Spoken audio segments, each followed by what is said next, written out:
jumpa media untuk menginformasikan sejumlah hal terkait penanganan COVID-19 di Provinsi Nusa Tenggara Timur. Dan malam hari ini kita akan mendengarkan penjelasan dari juru bicara COVID-19 yang juga Kepala Biro Humas dan Protokol Setda Provinsi Nusa Tenggara Timur, Bapak Dr. Jelamu Abdul Marius, MSI. Ada banyak hal yang akan beliau sampaikan dan mari kita dengarkan bersama informasi yang akan disampaikan. Kepada Bapak Kepala Biro Humas dan Protokol yang juga jubir COVID-19 di Provinsi Nusa Tenggara Timur, kami persilakan. Selamat malam, salam sejahtera bagi kita sekalian. Assalamualaikum warahmatullahi wabarakatuh. Om Swastiastu, Namo Buddhaya, Salam, Salve, salam kebajikan. Dan saya hormati rekan-rekan media, masyarakat Nusa Tenggara Timur dimanapun berada. Pertama-tama, pemerintah Provinsi Nusa Tenggara Timur dan masyarakat Nusa Tenggara Timur mengucapkan selamat merayakan Hari Suci Waisak bagi umat Buddha di Provinsi Nusa Tenggara Timur. Semoga Tuhan menyertai kita. Pada malam ini kami kembali akan mengupdate data jumlah orang tanpa gejala, orang dalam pemantauan, pasien dalam pengawasan dari Kabupaten Kota Nusa Tenggara Timur. Dan tentu saja informasi yang akan disampaikan ini sangat penting artinya bagi kita semua dalam rangka menjaga kesehatan kita bersama di seluruh Nusa Tenggara Timur. Saya memulai dari jumlah orang tanpa gejala di seluruh Nusa Tenggara Timur, 486 orang. Yang selesai dipantau 64 orang. Saat ini tinggal 422 orang. Orang dalam pemantauan seluruhnya berjumlah 1.678 orang. Yang selesai masa pemantauan 1.335 orang, dan saat ini tinggal 340 orang. Dari 340 orang itu yang karantina terpusat di berbagai kabupaten kota Nusa Tenggara Timur ada 34 orang, dan karantina mandiri 296 orang. Yang dirawat di rumah sakit ada 10 orang, 3 orang di Rumah Sakit Umum Karitas Sumba Barat Daya, 1 orang di Rumah Sakit Umum Daerah Ben Boy Ruteng, 1 orang di Rumah Sakit Siloam Labuan Bajo, 3 orang di Rumah Sakit Umum Daerah Umburara Meha Sumba Timur, dan 2 orang di Rumah Sakit DC Healers Maumere. Data yang terakhir yang meninggal dari antara orang dalam pemantauan ini berjumlah 3 orang. Pasien dalam pengawasan berjumlah 65 orang. Yang dirawat di rumah sakit 10 orang. 1 orang di Rumah Sakit Umum Daerah Profesor Dr. B.Z. Yohanes Kupang. 1 orang di Rumah Sakit Umum Daerah Waika Bubak Sumba Barat. 2 orang di Rumah Sakit Umum Daerah Umburara Meha Sumba Timur. 1 orang di Rumah Sakit Umum Siloam Labuan Bajo, 2 orang di Rumah Sakit Umum Daerah Komodo Labuan Bajo, 2 orang di Rumah Sakit Umum Daerah Lebo-Leba Lembata, dan 1 orang di Rumah Sakit Umum Daerah TC Healers Maumere. Yang dipantau di rumah ada 6 orang masing-masing, 4 orang di Alor, 1 orang di Sumba Barat, 1 orang di Lembata. Yang sembuh selama ini ada 39 orang, yang meninggal ada 9 orang, dan yang terkonfirmasi positif virus corona ada 12 orang. Saat ini tinggal 11 orang, 1 orang sudah sembuh dan masih menyelesaikan karantina mandiri beberapa hari lagi ke depan. Yang dirawat di rumah sakit ada 10 orang, di Rumah Sakit Umum Daerah Komodo Labuan Bajo 2 orang, di Rumah Sakit Umum Titus Uli Bayangkara Kupang 8 orang, yang karantina terpusat 1 orang, yang sembuh 1 orang. Sampel yang dikirim 176, hasil lab negatif 72 sampel, hasil laboratorium positif 12 sampel, belum ada hasil 92 sampel. Perlu kami sampaikan khusus untuk saudara-saudara kita yang positif virus corona, 8 ada di Kupang, 2 di Labuan Bajo, Manggarai Barat, dan 1 orang di Larantuka, Flores Timur. Dan seperti yang disampaikan pada tadi sore oleh Kepala Dinas Kesehatan Provinsi Nusa Tenggara Timur, yang 1 orang di Larantuka itu adalah ex penumpang kapal Lambelu yang beberapa waktu lalu berlayar dari Nunukan, Bau-Bau, Makassar, dan Momere. Terkait dengan pasien yang positif tertular virus di Larantuka, kami mengharapkan tracing atau penelusuran kepada keluarga terdekatnya, juga orang-orang yang pernah bertemu dengan si pasien, dan juga tentu kita harapkan pemerintah Kabupaten Flores Timur, Kabupaten Sika, Kabupaten Ende, Kabupaten Nagikeo, Ngada, dan sejumlah kabupaten di Flores yang waktu itu ada warganya yang naik kapal Lambelu dari Nunukan, diharapkan bisa dilakukan kontrol dan pengawasan, penelusuran. Karena kita lihat seperti yang kami sampaikan berulang-ulang pada kesempatan rilis pers, orang tanpa gejala, pada awalnya memang tidak ada gejala apa-apa, sehat sekali, tidak ada tanda-tanda klinis bahwa dia sakit, tidak ada demam, tidak ada batuk, pilek, sehat. Tetapi dalam perkembangan selanjutnya ternyata potensial memiliki virus corona di dalam dirinya. Karena itulah kami mengharapkan kabupaten kota se-Nusa Tenggara Timur yang kalau kita lihat dari sebaran data yang ada, jumlah orang tanpa gejala masih sangat banyak di Nusa Tenggara Timur, ada 422 orang. Dan 422 orang itu tersebar di sejumlah kabupaten, yang paling banyak ada di Manggarai Barat, total seluruhnya 170 orang di Manggarai Barat, yang selesai dipantau 6 orang, dan saat ini tinggal 164 orang. Diharapkan kerja keras dari pemerintah Kabupaten Manggarai Barat dan masyarakat Manggarai Barat untuk bisa melakukan penelusuran terhadap 164 orang tanpa gejala di Manggarai Barat. Tentu saja juga untuk secara ketat mengontrol, mengawasi perawatannya, baik secara mandiri maupun yang dilakukan ketika saudara-saudara kita ini dirawat di puskesmas atau rumah sakit. Yang kedua, di Kabupaten Sika saat ini ada 133 orang tanpa gejala.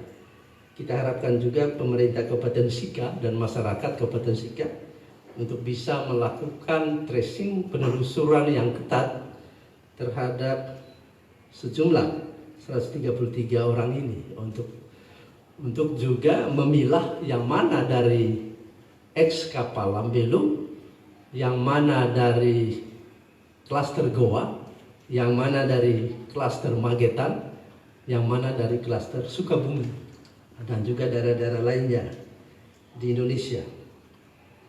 Yang berikut Nagekeo ada 16 orang tanpa gejala, 2 yang sudah dipantau, tinggal 14 orang. Ngada ada 3, 2 sudah dipantau, tinggal 1 orang.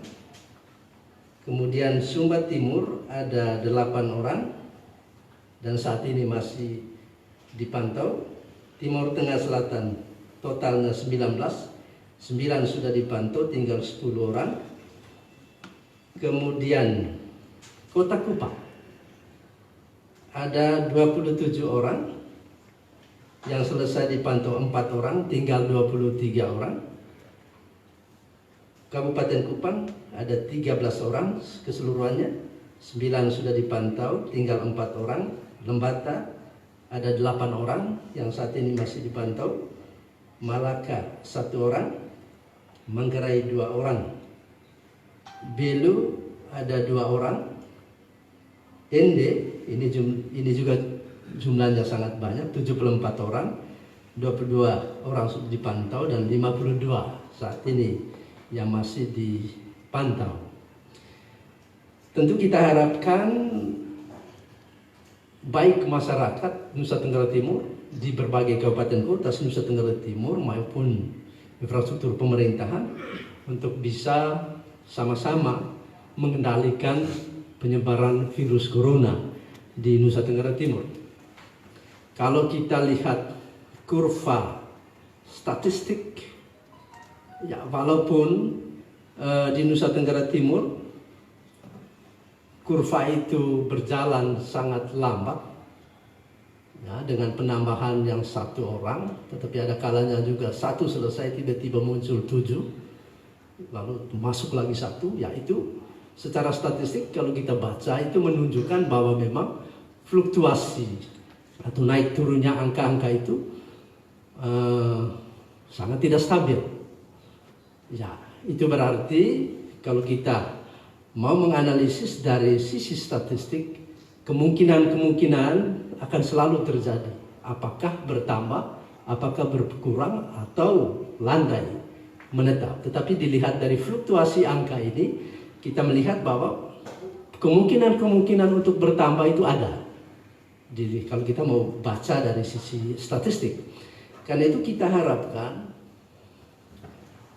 kerja keras kita semua, seluruh masyarakat Nusa Tenggara Timur, baik infrastruktur pemerintahan sipil maupun TNI Polri dan masyarakat seluruhnya, untuk bisa bersama-sama memutus rantai penyebaran virus corona. Tadi dalam arahannya Bapak Presiden sudah menginstruksikan supaya dengan cara apapun pada bulan Juli ini harus sudah diputus mata rantai atau harus diturunkan dari kurva yang naik, itu harus diturunkan dengan cara apapun. Ya, ini perintah Bapak Presiden, tentu juga berlaku di Nusa Tenggara Timur. Tujuannya adalah tentu untuk bisa mengontrol secara ketat arus mudik, dan sudah ada perintah untuk tidak melakukan mudik dari kota ke desa, dan juga tentu di dalam wilayah masing-masing. Untuk apa? Untuk bisa memastikan mata rantai penyebaran virus corona ini bisa terputus. Logikanya sangat sederhana, sangat sederhana. Kenapa? Virus ini menyebar dari orang ke orang. Sangat sederhana. Begitu si A bertemu si B, menular ke B, B bertemu si C, menular ke C, C, D, E, F, G. Nah, kalau kita lihat simulasi matematis, kita melihat bagaimana pergerakan orang berbarengan dengan virus begitu cepat penularannya ketika ada lalu lintas manusia, ada lalu lintas individu yang saling bertemu atau saling melakukan kontak. Jadi karena itulah Organisasi Kesehatan Dunia WHO dengan kompetensi yang sangat tinggi di bidang kesehatan. Sekali lagi saya katakan, Organisasi Kesehatan Dunia WHO dengan kepakaran yang luar biasa di bidang kesehatan, para dokter yang hebat-hebat, yang memiliki ilmu pengetahuan yang hebat dalam bidang kedokteran. Sengaja mereka mengatakan, putuskanlah mata rantai penyebaran virus ini dengan satu, menghindari kerumunan, tidak menciptakan kerumunan, perkumpulan banyak orang. Nah, dalam bahasa Inggris kita sering dengar social distancing. Kemudian setelah social distancing itu dideklarasi secara internasional, Organisasi Kesehatan Dunia WHO menilai bahwa tidak cukup menghindari kerumunan atau tidak menciptakan kerumunan, tetapi juga lebih mikro, yaitu physical distancing, jarak antara orang. Logikanya juga sangat sederhana. Kenapa? Karena ketika saya batuk atau bersin, droplet yang keluar dari mulut saya atau hidung saya akan jatuh atau melekat di tangan teman kita atau masuk di hidungnya atau mulutnya, dan saat itu juga virus itu masuk. Bapak Ibu sekalian, masyarakat di seluruh Nusa Tenggara Timur, semua arahan pedoman dari Organisasi Kesehatan Dunia yang terdiri dari para pakar dunia yang hebat-hebat dalam bidang kedokteran dan medis tidak tanpa alasan untuk memerintah seluruh masyarakat dunia mengikuti protokol-protokol kesehatan. Menghindari kerumunan, cuci tangan dengan sabun, imunitas tubuh harus bagus, harus kebal ya, karena virus itu ketika bertemu dengan orang yang punya sakit bawaan, kanker, ginjal, jantung, TBC, ya, dan paru, itu akan sangat mudah virus itu merusak jaringan paru-paru dan sangat mematikan. Karena itulah Organisasi Kesehatan Dunia menginstruksikan kita semua, berbagai negara di dunia termasuk kita di Nusa Tenggara Timur, untuk benar-benar mengikuti protokol-protokol kesehatan. Tidak ada cara lain untuk memutus mata rantai virus ini selain mengikuti semua pedoman, arahan, protokol-protokol kesehatan yang ada. Dan kita tahu sampai saat ini belum ada obat yang bisa mengobati virus corona ini. Walaupun dari media kita sudah baca bagaimana pabrik farmasi di Amerika Serikat yang sudah menghasilkan obat-obatan untuk virus corona. Namun demikian tentu kalau itu sudah dioperasikan pabrik itu dan obat-obatannya dihasilkan, tentu yang membutuhkannya adalah 7 miliar masyarakat dunia. Dan berbagai negara pasti berlomba-lomba untuk membeli obat itu.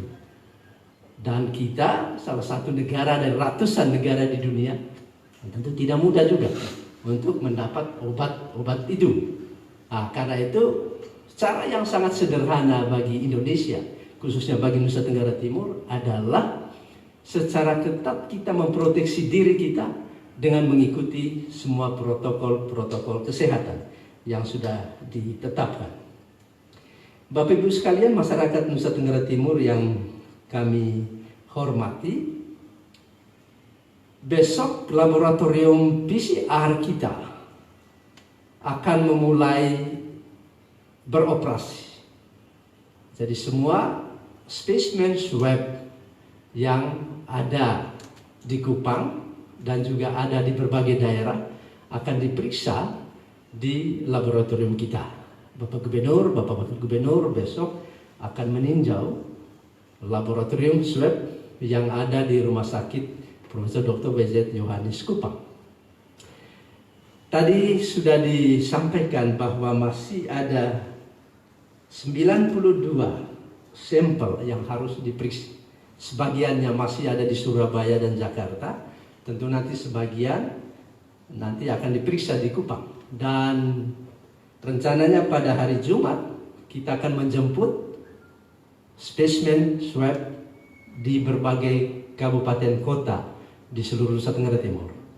Karena itu melalui media ini kami harapkan para kepala daerah, bapak-bapak bupati di Flores, di Sumba, Saburai Jua, Alor, Lembata, dan juga di daratan timur untuk bisa melihat jadwal penjemputan spesimen swab yang akan diambil oleh petugas kita dari provinsi dengan menggunakan pesawat khusus untuk daratan Flores dan Sumba, sedangkan untuk daratan timur memakai transport darat, lalu kemudian Lembata, Alor, Rote, Saburejua akan menggunakan ferry. Ya, itulah upaya-upaya pemerintah untuk menjamin keselamatan kita semua. Dan Bapak Gubernur, Bapak Wakil Gubernur, sekali lagi saya sampaikan kepada masyarakat luas, kedua beliau dari detik ke detik selalu mengontrol kesehatan kita semua. Bapak Gubernur tadi juga menegaskan berapapun saudara-saudara kita yang tertular virus corona, kita siap mengobati. Bapak Gubernur sudah menegaskan, ya, berapapun. Ya, karena itu Bapak Gubernur, Bapak Wakil Gubernur mendorong kita semua, sekali lagi saya sampaikan, supaya mengikuti protokol kesehatan yang ada. Dan kita menyadari bahwa provinsi kita, provinsi kepulauan yang tidak mudah untuk arus logistik kesehatan dari kota ke kota, dari desa ke desa. Karena itu diharapkan hal-hal yang sangat sederhana yang kita bisa lakukan, mari kita patuhi itu. Sangat sederhana, mencuci tangan dengan sabun, sangat sederhana. Menghindari kerumunan, sangat sederhana dan bisa kita lakukan. Tidak menciptakan kerumunan, sangat sederhana. Olahraga, sangat sederhana. Itu saja yang diminta oleh Organisasi Kesehatan Dunia WHO, yang di dalamnya duduk para ahli kedokteran, ahli medis yang terpercaya, dan kemudian mendorong kita semua untuk mengikuti semua arahan kesehatan yang ada. Demikian Bapak Ibu sekalian yang kami sampaikan pada malam ini. Sekian dan terima kasih, Tuhan memberkati kita semua. Bapak, sekarang pasien positif COVID-19 ini terus bertambah. Apakah APD untuk para medis itu memang mencukupi atau bagaimana ketersediaan saat ini? Ya, untuk sementara APD yang dimiliki oleh pemerintah, ya, baik provinsi maupun kabupaten kota, cukup. Namun demikian, tentu kita akan juga terus mengadakan APD dan logistik kesehatan. Ya, untuk sementara, sesuai dengan angka yang ada, APD yang tersedia cukup. Namun demikian, kita tetap mengantisipasi untuk pengadaan lebih banyak lagi untuk kepentingan kita semua. Kenapa? Karena alat pelindung diri ini tidak hanya dipakai oleh para dokter dan tim medis kita untuk pasien yang tertular virus corona, tetapi juga yang terkategori orang dalam pemantauan yang dirawat di rumah sakit atau pasien dalam pengawasan.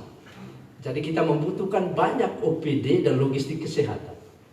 Ya, karena kadangkala untuk satu shift, untuk satu pasien bisa 3-4 baju dipakai sekali satu hari untuk satu orang. Jadi kalau ada 3-4 orang para medis yang melayani itu, kalikan saja. Satu orang bisa menggunakan berapa? 3 kali berapa, dan begitu banyak.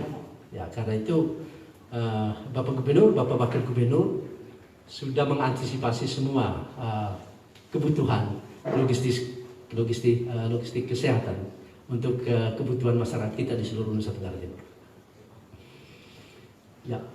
Bagaimana dengan penanganan terhadap dugaan para peserta tablik akbar yang dari Sulawesi Goa? Iya. Karena beberapa daerah sudah banyak menyatakan positif, sementara daerah seperti Sika, Flores Timur, Lembata itu masih gelap. Persis. Ini pertanyaan yang baik, ya. Bagaimana penanganan dari saudara-saudara kita yang datang dari Goa, bahkan tidak hanya dari Goa, ya, dari Sukabumi, dari Magetan dan sebagainya. Ya. Seperti yang diketahui, ya, 2 yang positif di Labuan Bajo dari klaster Goa, dan sekarang sedang dipantau juga, ditelusuri keluarga, sanak saudara, dan juga orang-orang yang pernah melakukan kontak langsung dengan kedua beliau. Demikian juga di kabupaten lain, dan kita harapkan saudara-saudara kita yang pernah melakukan perjalanan ke Goa, kalau belum sempat melapor diri, kita harapkan untuk secepatnya, jangan menunggu, untuk melapor diri di gugus tugas kabupaten kota seluruh Nusa Tenggara Timur, atau langsung ke puskesmas atau ke rumah sakit untuk melapor diri, riwayat perjalanan dan sebagainya. Ya, untuk apa? Untuk secepatnya diperiksa, dikontrol kesehatan. Bukan hanya dari klaster Goa, juga dari Magetan. Ya, karena sejumlah anak-anak kita, para santri kita yang datang dari Magetan, ya seperti di Labuan Bajo juga setelah di rapid test ada beberapa yang positif, dan saat ini kita sedang mengawasi, mengontrol, dan juga ada beberapa swabnya diambil untuk nanti diperiksa di Kupang. Ya, demikian juga dari daerah-daerah lain, ya, tidak hanya Goa, Magetan, Sukabumi, tetapi juga dari Denpasar atau dari Jakarta dan sebagainya, dan sekarang yang terakhir dari ex kapal Lambelu. Ya. Nah, kalau kita lihat riwayat perjalanan Lambelu itu kan dari Nunukan, Baukau, Makassar, lalu kemudian masuk Maumere. Ya, itu. Jadi kita harapkan kerja keras kita, khususnya kabupaten-kabupaten di daratan Flores yang waktu itu penumpang-penumpangnya melakukan perjalanan dari Baukau, Makassar sampai Maumere, supaya diikuti dengan baik, ditelusuri, dikontrol kesehatannya, diperiksa dengan rapid test. Kalau positif diperiksa lagi, ya, lalu kemudian diambil swabnya, dan itu sedang dilakukan juga oleh kabupaten-kabupaten tersebut. Flores Timur, Sika, Ende, Nagekio, Ngada, itu juga sedang dilakukan. Dan saudara-saudara kita yang melakukan perjalanan tidak hanya dari daratan Flores, tapi juga dari Kupang, juga dari Kabupaten Kupang, daratan timur, ada beberapa orang, demikian juga di Sumba. Dan memang ini perlu kerja keras kita semua untuk bisa menelusuri riwayat perjalanan itu, sekaligus menelusuri kontak-kontak yang dilakukan oleh saudara-saudara kita itu. Dengan demikian kita mudah untuk mengetahui secara klinis bagaimana keadaan mereka. Demikian. Masih?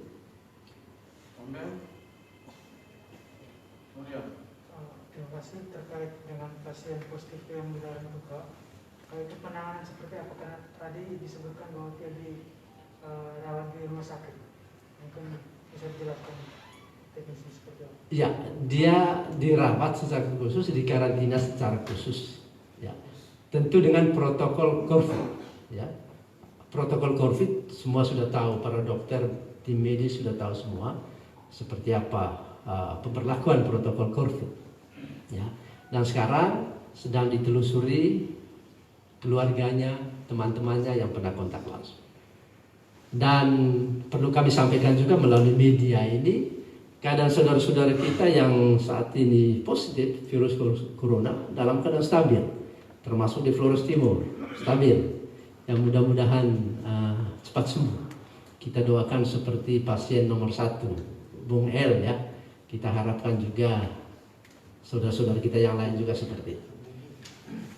Dan tentu sekali lagi Bapak Gubernur, Bapak Wakil Gubernur mendorong kita supaya tidak panik berlebihan. Walaupun ada saudara-saudara kita yang sudah terkena virus corona, Bapak Gubernur, Bapak Wakil Gubernur tetap mendorong kita, memotivasi kita supaya tidak usah panik. Ya, karena kalau kita panik, wah, kita tidak bisa bekerja dengan leluasa. Ya. Boleh waspada, siaga, tetapi jangan panik yang kemudian mengganggu psikologi kita, mengganggu kesehatan kita, supaya daya tahan kita selalu kuat. Dan sekali lagi, ikutilah protokol kesehatan. Tidak ada cara lain bagi kita selain mengikuti protokol kesehatan. Demikian. Terkait dengan besok sudah mulai difungsikan laboratorium PCR. Seperti apa mekanisme dalam mengumumkan pasien COVID-19? Apakah menunggu keputusan pemerintah pusat ataukah langsung disampaikan oleh gugus tugas yang ada di NTT? Ya, tentu nanti sesuai dengan prosedur, kalau yang diperiksa di Jakarta dan Surabaya biasanya lapor ke gugus tugas nasional di Jakarta. Ya. Lembaga Eijkman itu melapor ke Kemenkes, ke Labkes, lalu kemudian mereka menelpon kita. Ya.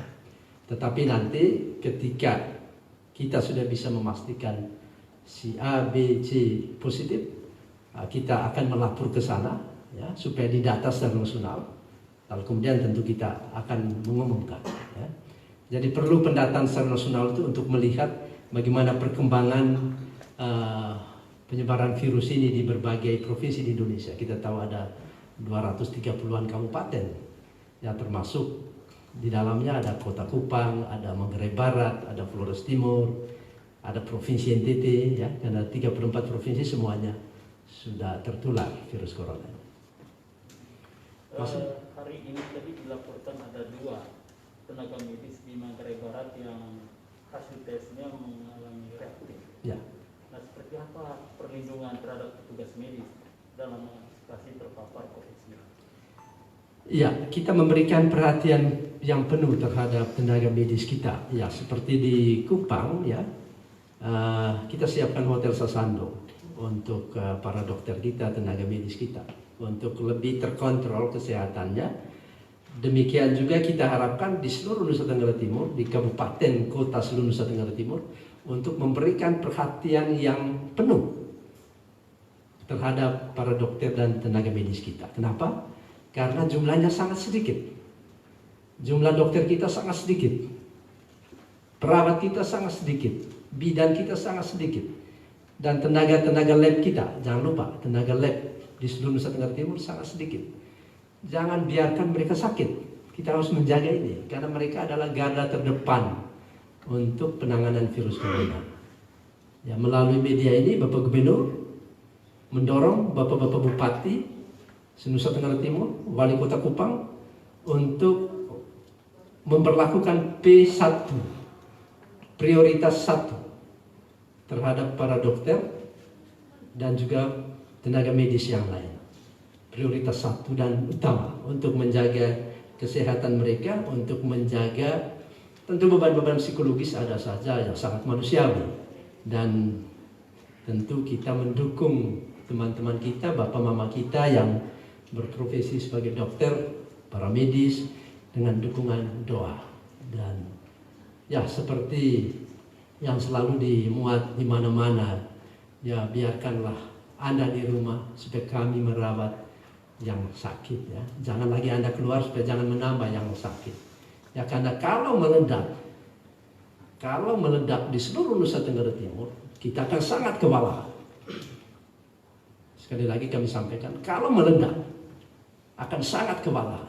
Kenapa kewalahan? 1, tenaga kita sangat kurang, tenaga kesehatan kita sangat kurang. Fasilitas kesehatan kita sangat terbatas. Logistik kesehatan kita sangat terbatas. Anggaran kita sangat terbatas, dan semua kita tahu. Dan diharapkan karena keterbatasan itulah, maka kita harus betul menyiapkan diri dengan baik untuk menjaga kesehatan kita bersama. Demikian. Bapak, ini kan pasien COVID-19 itu tersebar di beberapa daerah, Kupang, Labuan Bajo, Larantuka. Apakah dokter ahli paru yang terbatas itu sudah mulai mobile untuk bekerja menangani para pasien? Ya, kita hanya punya 5 dokter ahli paru. Sangat terbatas, 4 di rumah sakit umum dan 1 di Waingapu, sangat terbatas. Ya, selalu ada konsultasi medis antara rumah sakit di daerah dengan kita di Kupang. Ya, kalau masih bisa ditangani oleh dokter yang ada, maka ditangani. Tapi kalau misalnya perlu dari Kupang, tentu dokter-dokter kita akan kita siapkan untuk mobile keliling Nusa Tenggara Timur, dan kita juga sudah menyiapkan pesawat khusus untuk mereka. Dan tentu kita akan evaluasi. Kalau sangat eskalatif, pasti juga nanti Bapak Gubernur, Bapak Wakil Gubernur akan juga berkoordinasi dengan pemerintah pusat untuk tenaga dokter membantu kita, tenaga medis dari daerah-daerah lain. Nah, kita berdoa mudah-mudahan, ya kita selalu berdoa semoga angka ini tidak bertambah lebih banyak, sehingga kita prioritas kita benar-benar ke saudara-saudara kita yang jumlahnya 11 orang ini yang sekarang sedang dirawat secara khusus oleh para dokter dan tenaga medis kita. Pak, sejak munculnya meningkatnya jumlah penderita COVID-19, Pak Gubernur atau Pak Wakil Gubernur hampir tidak kelihatan di mata publik. Kira-kira kapan bisa nongol biar masyarakat juga tahu? Bagaimanapun juga Gubernur adalah kepala wilayah yang mengayomi semua segenap masyarakat ITB. Apakah bisa sesekali beliau juga harus tampil supaya masyarakat tahu kita pasti punya pemimpin? Terima kasih. Bapak Gubernur selalu datang ke kantor Gubernur ya. Jadi kan tidak harus selalu tampil. Bapak Gubernur walaupun tidak tampil, tapi beliau tidak tidur memikirkan 5,4 juta penduduk Nusa Tenggara Timur. Ya. Kan kita kemudian baca, wah siap pesawat. Nah, itu ide siapa? Itu kan Bapak Gubernur. Wah sudah tiba lagi ini alat-alat dari Jakarta untuk PCR. Itu kan tidak muncul dengan sendirinya. Itu kerja keras dari kedua beliau, ya kan?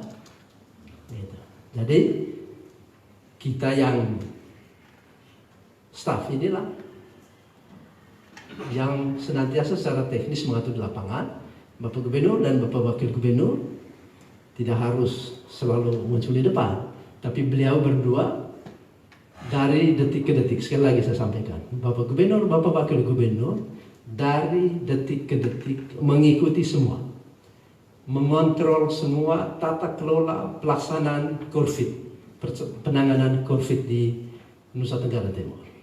Ya, kan tadi Bapak Gubernur sudah sampaikan kepada kita, berapapun pasien yang tertular virus di Nusa Tenggara Timur, kita akan obati. Nah, itu pernyataan dari Bapak Gubernur siang tadi. Besok Bapak Gubernur juga akan melihat bagaimana operasi dari laboratorium PCR di Rumah Sakit Profesor Dr. W.Z. Johannes Kupang. Demikian. Masih? Pas. Terima kasih. Selamat malam. Assalamualaikum warahmatullahi wabarakatuh. Om Santi Santi Santi Om Namo Buddhaya. Salve, Salam, Selamat malam. Baik, terima kasih kami sampaikan kepada juru bicara COVID-19 Bapak Dr. Jalan Warta Marius yang kurang lebih 35 menit menyampaikan berbagai informasi terkait perkembangan COVID-19 di Provinsi Nusa Tenggara Timur. Sekali lagi terima kasih yang sama kami sampaikan kepada rekan-rekan media, rekan-rekan yang tergabung dalam gugus tugas, baik rekan-rekan TNI Polri, Badan Penanggulangan Bencana Daerah Provinsi Nusa Tenggara Timur. Juga terima kasih untuk Pak Teo Widodo, staf khusus dari gugus tugas yang hadir, juga tadi sudah menghantar kita masker. Nanti kalau teman-teman belum ada masker bisa ketemu saya. Nanti kita akan bagikan sehingga teman-teman ikut protokol kesehatan. Cuci tangan, pakai masker, social distancing, physical distancing. Jangan lupa banyak minum air hangat, minum susu, tidur juga banyak, olahraga supaya sehat. Nah, saya kira tambahan itu, jadi tidak usah khawatir, teman-teman akan terlayani. Demikian, selamat malam. Terima kasih paling akhir untuk Ike Beauty Mauboy dari komunitas Tuli Kupang, juru bahasa isyarat. Terima kasih, Tuhan memberkati. Selamat malam. Haleluya. Amin.